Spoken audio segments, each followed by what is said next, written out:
గురుభ్యో నమః. శ్రీ మహాగణాధిపతయే నమః. శ్రీ సరస్వత్యై నమః. భక్తులారా, వ్యాస మహర్షి రచించిన భాగవత మహాపురాణం సత్సంగంలో చెప్పుకున్నాం. ఇందులో భాగంగా నిన్నటి వరకు మనం 6 స్కందాలు పూర్తి చేసి 7వ స్కందాన్ని 30 భాగాలుగా చెప్పుకున్నాం. ఇంతకుముందు వరకు 31వ భాగం చెప్పుకునే ముందు వ్యాస భగవాను ప్రార్థన చేసుకుందాం. వ్యాసాయ విష్ణు రూపాయ వ్యాస రూపాయ విష్ణవే నమో వై బ్రహ్మణకి ఏ వాసిష్ఠాయ నమో నమః. సమర్థద్గురు సాయినాథ్ మహారాజ్ కీ జై. ప్రాచీన బర్హిషు అని పేరు ఎన్నిక కన్నవాడు పరీక్షిత్ ఏమడిగాడు? సుఖమహర్షి, ఇంతకుముందు స్వయంభవ మను వృత్తాంతం చెప్పావు. ఆయన పరిపాలించే కాలంలో దేవతలు, రాక్షసులు, పక్షులు, పాములు, మానవులు, ఈ సృష్టి క్రమాన్ని గురించి కూడా సంగ్రహంగా చెప్పావు. ఈ విషయాన్ని ఇంకా విస్తారంగా చెప్పమని అడుగుతున్నాడు. ఎప్పుడో చెప్పింది 3వ స్కందంలో చెప్పాడు. మనం 6వ స్కందంలో ఉన్నాం. అది గుర్తు చేస్తున్నాడు. ఏదో విన్నవాడు. వినింది ఎవరు? పరీక్షణ్ మహారాజు. అప్పుడెప్పుడో చెప్పావయ్యా 3వ స్కందంలో.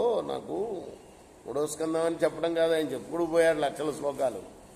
నువ్వు చెప్పావు కదా ఈ సృష్టి ఇలా జరిగిందని, అది కొంచెం విస్తారంగా చెప్పు, వివరంగా చెప్పు అంటే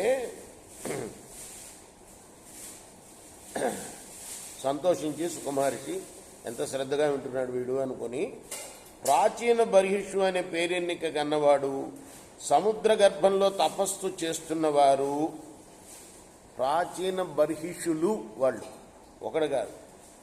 వీళ్ళు ఎవరయ్యా అంటే ప్రచేతసుడి యొక్క పుత్రులు 10 మంది. వీళ్ళు చెప్పుకున్నావు ఇదివరకు. ఏం చెప్పుకున్నావు? చెప్పాలి నువ్వు కూడా. వీళ్ళు ఒక అమ్మాయినే పెళ్లి చేస్తున్నారు పాండవుల కన్నా ముందు. అప్పుడు వ్యాసుడు చెప్తాడు ఈ కథ. ఇట్లా మీరు ఒక్కడవే కాదయ్యా, ధర్మరాజుకి ధర్మ సందేహం ఉంటే చెప్తాడు. ప్రాచీన బర్హిషులు అని 10 మంది కూడా చేసుకున్నారు అని. ఇదిగో ఆయన గురించి వచ్చింది. వీళ్ళు తపస్సు చేసి చాలించిన తర్వాత సముద్రం లోపల చేశారట. వచ్చి నలుదిక్కులు చూచి భూమి సమస్తం కూడా వృక్షాలతో నిండి ఉన్న సంగతి గ్రహించారు. అంత విరిగిపోయిందనమాట. సముద్రంలోకి వెళ్ళి తపస్సు చేస్తుంటే భూమిపైన ఏం కనబడకుండా మొత్తం అన్ని వృక్షాలేట.